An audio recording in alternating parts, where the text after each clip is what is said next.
كل الناس بتتكلم عن أهمية صندوق الطوارئ وإنك لازم يكون عندك درع الحماية اللي يحميك من الأزمات والمصايب اللي بتجيلك فجأة، لكن محدش خد بإيدك فعلا وقالك إزاي تعمل صندوق الطوارئ على حسب ظروفك انت. النهاردة هنحل مع بعض كل المشاكل والعقبات اللي ممكن تمنعك إن يكون عندك الحماية الكافية اللي تسندك وقت أزمتك، وهنمشي مع بعض خطوة خطوة بطريقة عملية وعلى خريطة علمية معتمدة تقدر تبدأ بيها من دلوقتي، ومش هننسى ظروفك المادية وإمكانيات دخلك. هدفنا في الحلقة دي إن يكون عندك بجد صندوق طوارئ حقيقي وواقعي يناسب ظروفك واحتياجاتك انت. هنمشي معاك خطوة خطوة بأسلوب علمي مرن وسهل التنفيذ، وكمان هسيب لك المصادر والمراجع كلها تحت في صندوق الوصف ده لو حبيت تراجع ورانا يعني. ويلا بينا نبدأ.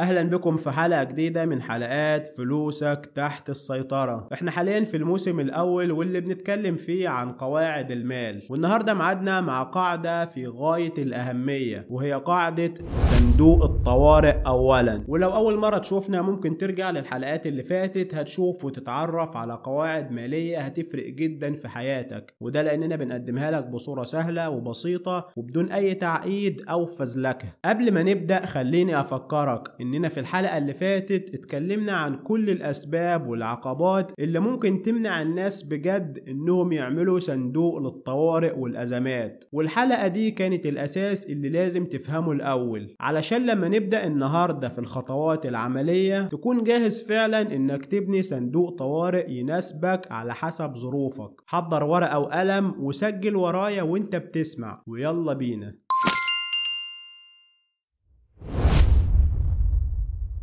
اللي هقوله دلوقتي هو الخريطة الستاندر لبناء صندوق الطوارئ، يعني دي الخطوات الأساسية اللي أي إنسان وتحت أي ظروف ممكن يمشي بيها، سواء دخلك ثابت أو متقلب، كبير أو صغير. والخريطة دي مش هتكون عبارة عن أرقام ثابتة، لا دي هتكون عبارة عن نموذج مرن تقدر إنك تعدل النسب والمراحل اللي فيه على حسب حالتك انت ووضعك المالي. فكر فيها كده زي خريطة طريق فيها 7 محطات، مش لازم توصل كل محطة بنفس السرعة، لكن المهم انك تمشي في الاتجاه الصح. يعني لو انت موظف بسيط او عامل حر او حتى عندك ديون، فالخطة دي هتفضل هي الأساس اللي هتبني عليه بطريقتك انت، وده اللي بنسميه الخريطة الستاندر المرنة اللي بتناسب الكل، لكن شكل التنفيذ هو اللي بيختلف من شخص للتاني.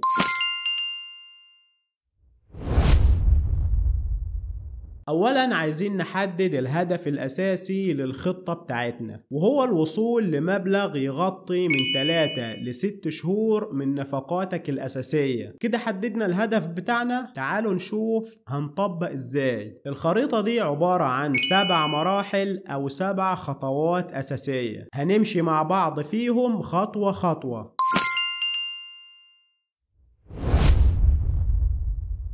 المرحلة الأولى أو الخطوة الأولى مش هتفرق، حدد نفقاتك الأساسية الشهرية. في المرحلة دي بنبدأ إننا نحصر كل النفقات الشهرية بتاعتنا، وهنا في ملحوظة مهمة جدا جدا، وانت بتكتب نفقاتك الشهرية الأساسية خد بالك لأن في فرق كبير ما بين النفقات الأساسية والنفقات غير الأساسية، لأن في ناس كتيرة قوي بتخلط ما بين الاتنين وبيتوهم إن في مصروف أساسي في حياته، لكن بيكتشف بعد كده إن المصروف ده مش أساسي لأنه أصلا بيخلط ما بين النوعين. النفقات الأساسية هي اللي لو ما دفعتهاش حياتك اليومية أو شغلك أو سلامتك أو بيتك هيتأثروا فعلا. زي إيه؟ زي الإيجار وزي الكهرباء ومصاريف المدارس والمواصلات والعلاج والأكل، كل دي اسمها مصروفات أو نفقات أساسية، وهي دي النفقات اللي احنا بنحصرها في المرحلة الأولى. أما النفقات غير الأساسية فدي اللي ممكن تستغنى عنها مؤقتا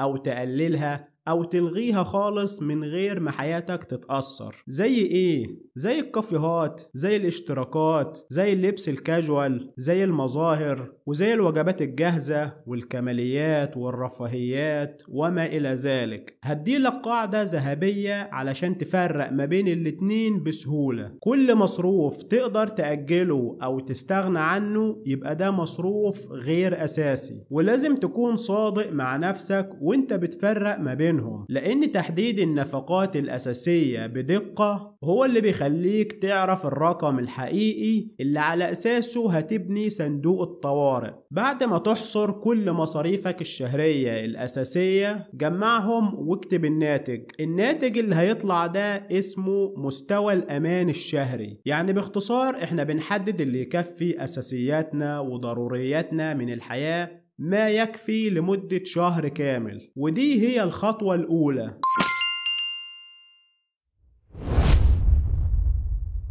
المرحلة التانية: احسب هدف صندوق الطوارئ. بعد ما عرفت مستوى الأمان الشهري بتاعك هتبدأ إنك تحسب هدفين لصندوق الطوارئ. الهدف الأول بيسمى الحد الأدنى، والهدف التاني بيسمى الحد المثالي أو الهدف المثالي. طيب إيه الحد الأدنى وإيه الهدف المثالي؟ الحد الأدنى ده بيساوي 3 شهور في مستوى الأمان الشهري. لما تيجي تحسب الحسبة دي هيطلع لك رقم معين، الرقم ده هو الهدف الأول للصندوق. أما الهدف المثالي للصندوق فده بيساوي 6 شهور في مستوى الأمان الشهري، وده الهدف الأساسي اللي حددناه في الأول مع بعض قبل ما نبدأ. يعني ده الهدف الأساسي للصندوق بتاعك، واللي هتبدأ إنك تحافظ عليه وتنميه أول ما توصل ليه بإذن الله.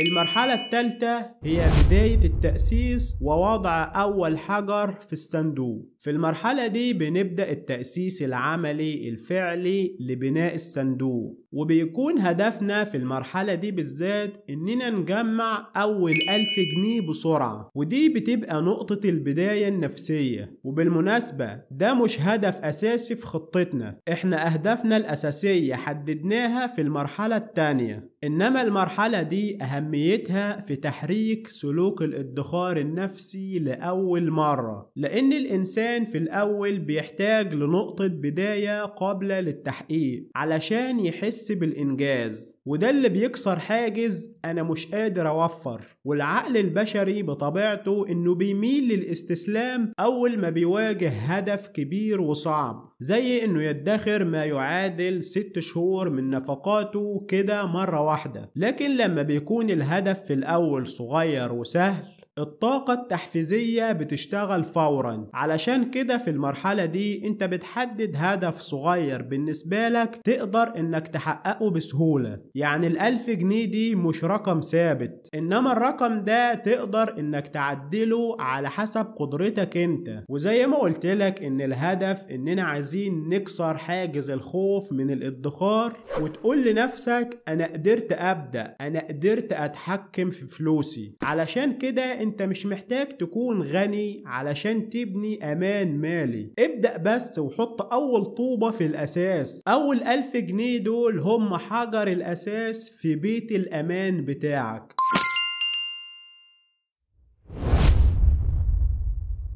المرحلة الرابعة: حدد نسبة ادخار شهرية تلقائية. بعد ما حطيت أول طوبة في صندوقك وحققت هدف التأسيس هتبدأ إنك تحدد نسبة الادخار الشهرية المناسبة ليك على حسب دخلك. يعني هتحدد نسبة معينة من دخلك للادخار كل شهر. وعايز أقولك إن المرحلة دي بالذات هي القلب النابض لصندوق الطوارئ بتاعك، لأن دي نسبة الادخار اللي هتخلي الصندوق بتاعك حي ومازال موجود. الفكرة الأساسية للمرحلة دي إن الناس دايما بتسأل أدخر كام من مرتبي؟ 5% ولا 10% ولا أكتر؟ الحقيقة ان الرقم مش هو المهم، لكن الثبات والاستمرار هو الأهم. يعني اللي بيدخر 5% بانتظام لمدة سنة أفضل 1000 مرة من اللي بيدخر 20 أو 25% لمدة شهرين أو 3 وبعدين يوقف.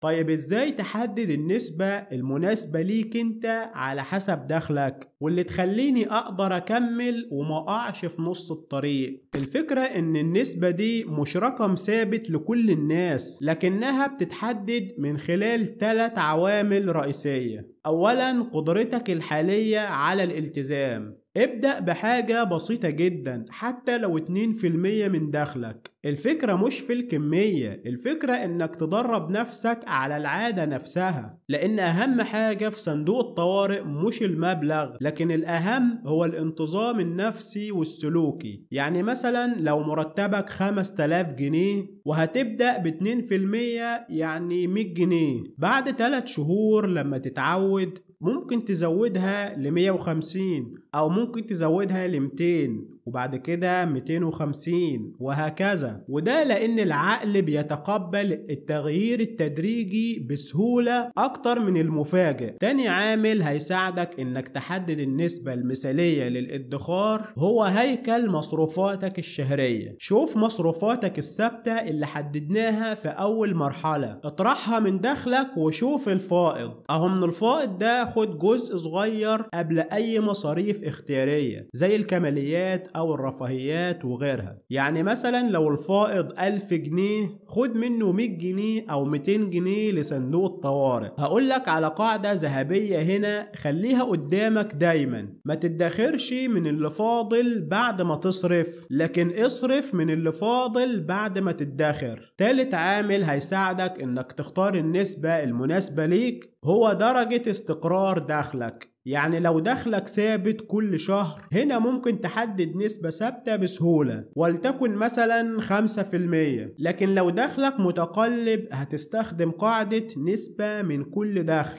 بمعنى ان اول ما توصلك فلوس خد منها فورا 5% او 10% قبل اي التزامات تانية. وهنشرح ده بالتفصيل لما نيجي نطبق عمليا على حالة العامل الحر اللي دخله متقلب. طيب دلوقتي انا حددت نسبة الادخار الشهرية من دخلي، ازاي اعرف ان النسبة دي مناسبة ليا اصلا؟ هنا في 3 مؤشرات بسيطة هتساعدك انك تعرف بالظبط. اول مؤشر انك ما بتحسش انك مخنوق ماليا بعد الادخار. يعني لو بدأت تحس انك مش قادر تكمل الشهر يبقى النسبة دي كبيرة عليك في الوقت الحالي. تاني مؤشر انك ما بتضطرش انك تسحب من الصندوق نفسه. يعني لو كل مرة بترجع تستخدمه ممكن تقلل النسبة شوية لحد ما توصل للتوازن وتحس بالراحة. تالت مؤشر بتحس انك قادر تكمل. لو كل شهر بتكمل بنفس الحماس او على الاقل بدون مقاومة نفسية يبقى النسبة دي نسبة صح وهي المظبوطة بالنسبة لك. بعد ما تتأكد ان النسبة دي مناسبة ليك فعليا ثبتها، لكن اوعى تنتكس للوراء مرة تانية، ودي اخطر حاجة ممكن تقع فيها. طيب ازاي احمي نفسي من الانتكاس؟ اول حاجة خلي الادخار تلقائي. اول ما المرتب ينزل خلي البنك او التطبيق يحول النسبة اوتوماتيك، لأن الإرادة البشرية مش دايما ثابتة، لكن النظام التلقائي لا بينسى ولا بيتردد. تاني حاجة اعمل مكافأة للالتزام. كل 3 شهور شوف تقدمك عامل ازاي وكافئ نفسك بحاجة رمزية، لأن المخ بيحب المكافأة وبيبدأ يربطها بالعادة الجديدة. تالت حاجة اصرف الصندوق عن المصروف اليومي. يعني لا فيزا ولا كاش من صندوق الطوارئ في ايدك، علشان صندوق الطوارئ اللي معاك دلوقتي هو مصروف لطوارئ بكرة. رابع حاجة اربط الصندوق بهدف شعوري. ما تقولش انا بحوش فلوس، قول انا ببني امان مالي ليا ولأسرتي. لما الهدف يكون ليه معنى عاطفي الالتزام بيطول اكتر.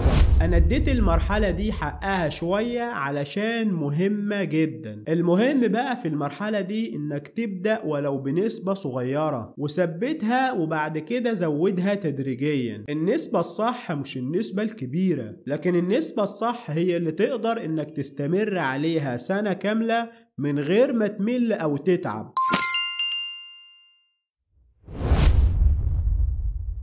المرحلة الخامسة، خزن المبلغ في مكان منفصل. والمرحلة دي هي اللي بتفصل ما بين النية وما بين النتيجة الفعلية. الهدف منها انك تبعد اموالك المخصصة للطوارئ عن متناول ايدك اليومية وعن حساباتك العادية، بحيث ما تكونش متاحة للانفاق العشوائي او للقرارات اللحظية، زي مثلا حساب توفير مستقل، بس لازم يكون بدون بطاقة بنكية علشان انا بصراحة مضمنكش، او مثلا محفظة الكترونية مستقلة، او حتى وديعة قصيرة الاجل يمكن كسرها بسهولة، زي مثلا مدة 3 شهور او مدة 6 شهور. المهم ان كل ما زاد صعوبة الوصول للفلوس كل ما زاد التزامك، وده اللي بيسموه في الكتب حاجز الانفاق الذهني. وخليني افكرك واكد عليك كمان ان الهدف مش انك تخبي الفلوس، لكن الهدف انك تمنع نفسك من استخدامها في حاجة غير اللي هي مخصصة ليها. خلاصة اللي هتعمله في المرحلة دي، الصندوق لازم يكون منفصل فعليا وذهنيا عن باقي فلوسك. ما تسيبوش في حسابك الجاري ابدا، خليه في مكان يحافظ عليه مش يغريك تصرفه. لما تغير اسم الحساب او المحفظة ممكن ده يلعب دور مهم في الالتزام. يعني ممكن تسميه باسم يطمنك ويحسسك بالامان، زي مثلا انك تسميه راحة بالي على سبيل المثال يعني.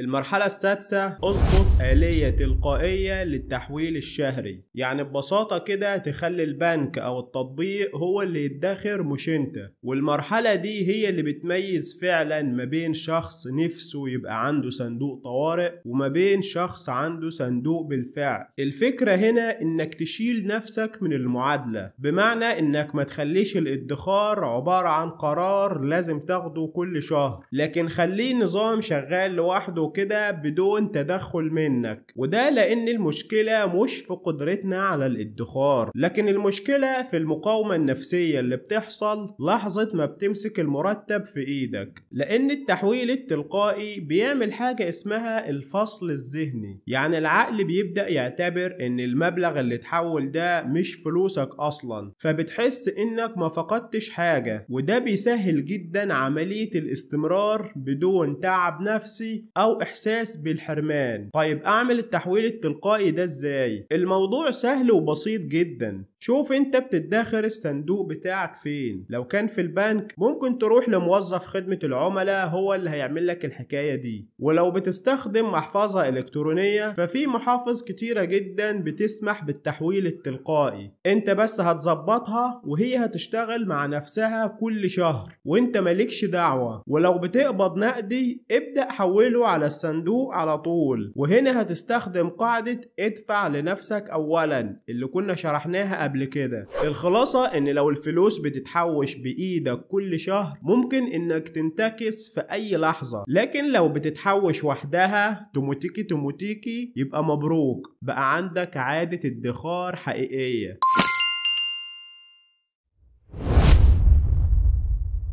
المرحلة السابعة، راجع على الصندوق كل شهر. شوف المبلغ اللي فيه وعدل النسبة على حسب دخلك وكافئ نفسك على التقدم. يعني تقدر تقول كده ان المرحلة دي هي مرحلة الابديت للصندوق او مرحلة التحديث. وهنا لازم نعرف ان الصندوق ده مش مجرد مبلغ بنحطه ونسيبه، لكن ده نظام ديناميكي في حياتك بيتطور معاك ومع ظروفك المادية. الهدف من المراجعة الدورية على الصندوق انك تتأكد انك ماشي في الاتجاه الصح، وتشوف هل النسبة اللي بتحوشها مناسبة ولا لا، وتبدأ تعالج اي خلل حصل في الالتزام او في المصاريف. تشوف هل حصلت زيادة في الدخل او تغيرات في المصاريف بتاعتك. وتبدأ انك تعدل في الصندوق وتطور فيه وتحدث فيه على حسب التطورات والتغيرات الجديدة اللي حصلت في حياتك. ده هيحسسك ان في حد عايش معاك فعلا ومستعد انه يشيلك في وقت الازمات. الخلاصة ان المراجعة على الصندوق وتحديثه دي زي الصيانة الدورية لأمانك المالي، والتعديل والتحديث المستمر بصفة دورية ده بيدي مرونة للنظام المالي الشخصي في حياتك وبيخليه قابل لأي تغييرات أو تطورات. ولما بتكافئ نفسك على الالتزام ده يعتبر زي وقود للاستمرار.